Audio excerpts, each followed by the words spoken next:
What are if statements? Conditional statements give us the power to set rules for our logic. Statements are considered valid as long as the conditions have been met. The way an if statement is structured is like this. We start with the word if. Next, we add parentheses and we put our condition inside of the parentheses. If the condition is true, then we want something to happen. We must do this inside of the body of an if statement. The body uses curly braces, and inside them curly braces, we put the code we want to be executed. Let's check to see if our player has enough keys to open a door. So first we need a key variable. So we'll put int keys. We'll give our player 3 keys. And we also need a lock for the door. So our door will have 3 locks. Now inside the main function, let's create an if statement to check to see if the player has enough keys to open the door. So we start with if, followed by a parenthesis. And for our condition, we want to check to see if keys, using a relational operator, we'll put greater or equal to locks. If that comes back as true, we'll put curly braces for the body and we'll write this to the console. So we'll say console out, left shift operator, and for our message, we'll say door unlock.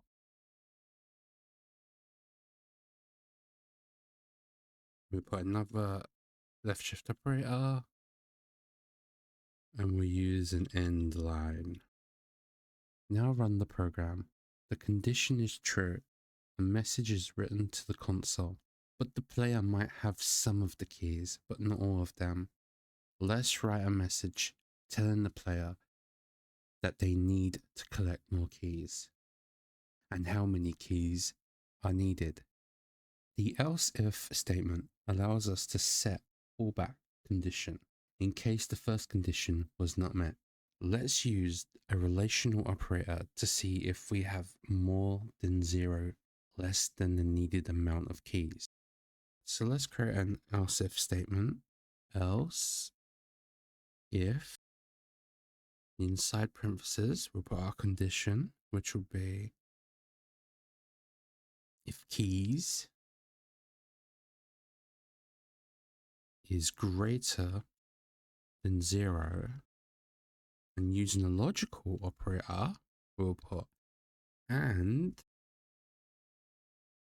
keys is less than the amount of locks that we need.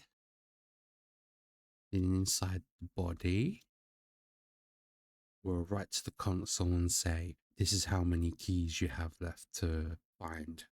Let's try that. Let's put console out, left shift operator.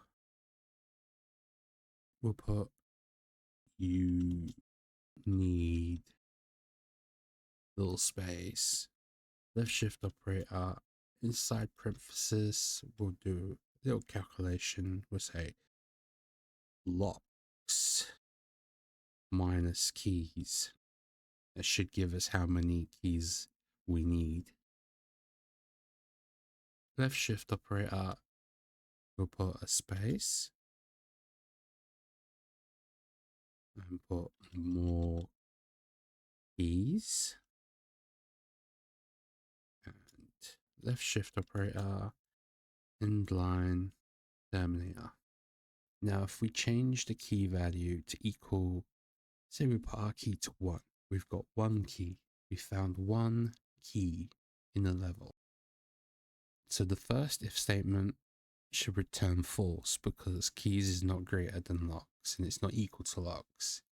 So it moved down to the second if statement, which is else if, which checks to see if keys is greater than 0 but less than locks, which should be the case because we only have one key.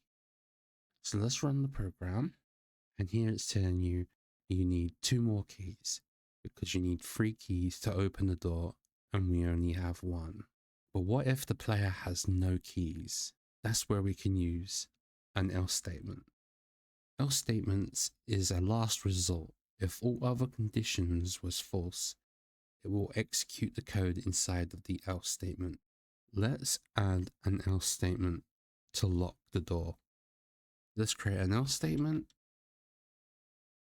We'll give it a body and we'll use the cout function, left shift operator, and we'll say door lock, left shift operator, end line terminator. Now let's change the value of the key to 0. So we have no keys, so the first statement would be false. The second statement is also false because we have no keys.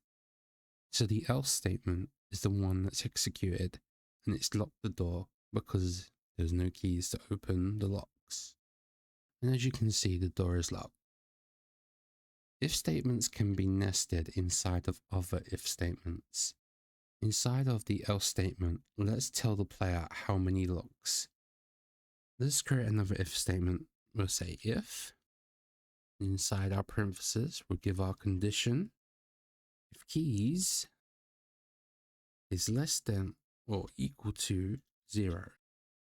So maybe somehow the numbers become a negative number. This should fix that problem. We give it a body. And we'll say console out, left shift operator, the door has, left shift operator. We can put the amount of locks the door has that's needed. Left shift operator, and we'll say space locks. So it should read, the door has 3 locks. Left shift operator, inline terminator. And now let's run the program again. And as you can see here, the door is locked and the door has 3 locks. If you have any questions about anything I mentioned in this video, please feel free to leave a comment below. I hope you found this video helpful. Thanks for watching, and I'll see you in the next video.